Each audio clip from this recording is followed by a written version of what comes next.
Je suis Conan Walesso Martinien, directeur fondateur du cabinet Gris, gestion des risques incendies. J'ose ma pub sur OSTV. Quels peuvent être les principaux facteurs de risque d'incendie dans les entreprises?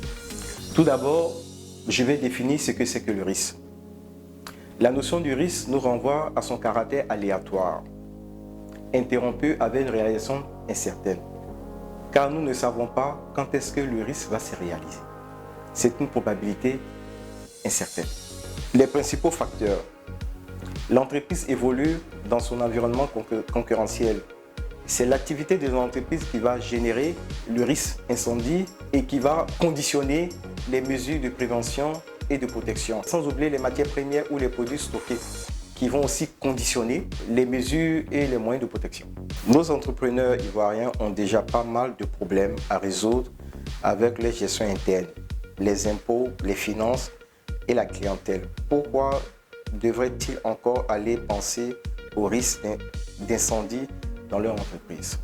Le risque incendie est présent dans tous nos bâtiments, dans les automobiles, dès la conception jusqu'à la réalisation, parce qu'elle est composée du corps en fait. Le risque incendie, elle est matérialisée par le feu. C'est la réunion de trois éléments. Le carburant, le combustible, c'est de la matière qui va brûler, et l'énergie d'activation, qui est une condition nécessaire mais pas suffisante. Pourquoi il doit penser au risque? Parce qu'aujourd'hui, si le risque se réalise, elle va impacter l'entreprise. Si elle impacte l'entreprise sur le marché concurrentiel, perte de sa clientèle, puisque la clientèle va se détourner vers effectivement le marché concurrentiel. Et de deux, si l'entreprise n'a pas souscrit à une perte d'exploitation, elle ne pourra pas faire face à ses charges fixes, d'où la perte et le chômage partiel ou total pour ses salariés. Que propose votre structure pour renforcer le système de défense incendie des entreprises? Notre structure propose une étude d'analyse des risques et des vulnérabilités pour cartographier le risque de l'entreprise.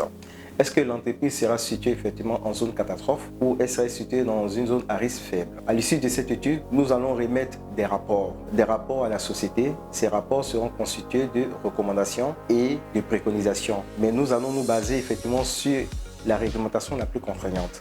Parce que nous pouvons avoir des entreprises qui ont effectivement des contraintes réglementaires, c'est-à-dire ils peuvent être une ICPE, installation classée pour la protection de l'environnement, ensuite un établissement recevant du public, ou soit effectivement la réglementation des immeubles de grande hauteur ou le code du travail. Donc nous, on va effectivement prendre la réglementation la plus contraignante, c'est la plus difficile. Comment nous contacter? Vous pouvez nous contacter par mail, direction@cgri-côte-d'ivoire.fr ou par téléphone au 07 87 80 62 21. Vous pouvez nous contacter par rapport à vos besoins. Nous pouvons échanger sur votre besoin et ensuite vous faire les différentes préconisations. Chez nous, on a tendance à dire que tout ira bien, qu'on a foi que rien n'arrivera à nos activités. Est-ce que le fait de se prémunir de matériel préventif en matière d'incendie ne serait pas mal vu ou considéré comme un réflexe de mauvais présage? Dans notre pays, nous avons une croyance. La croyance, c'est que ça n'arrive qu'aux autres. Mais l'incendie est présent dans nos constructions. L'incendie est présent dans nos voitures. C'est de prendre conscience que le risque existe. Et que si le risque existe, il faut mettre en place des mesures de prévention et de protection. Parce que le risque endeuille les familles. En dehors du matériel que vous proposez, y a-t-il d'autres dispositions ou attitudes adoptées pour éviter les incendies dans nos maisons? Il y a effectivement des attitudes adoptées.